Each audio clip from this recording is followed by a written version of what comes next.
Terima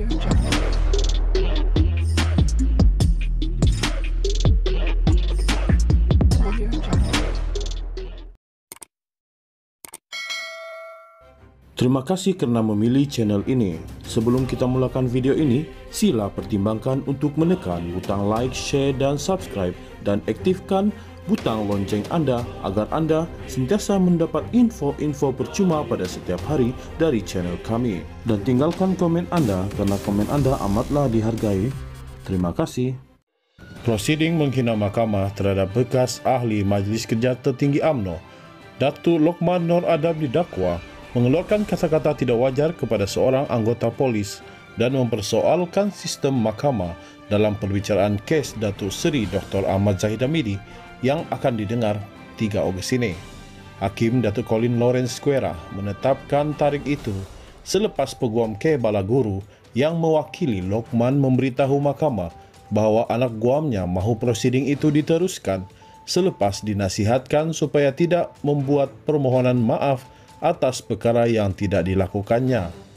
Kejadian itu berlaku di galeri awam dan tidak mengganggu prosiding mahkamah yang sedang berlangsung ketika itu, kata peguam itu yang turut memaklumkan anak guamnya telah membuat surat berhubung permohonan maaf kepada mahkamah Isnin lepas.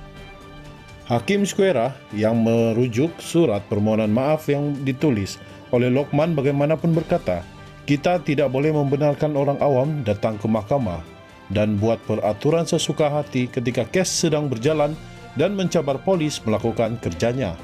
Apa urusan dia, Lokman, di mahkamah? Dia bukan wartawan mahkamah dan bukan peguam pemerhati."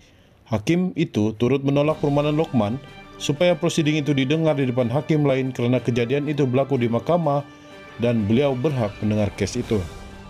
Sekiranya kes itu didengar di hadapan hakim lain, ia juga membabitkan isu yang sama.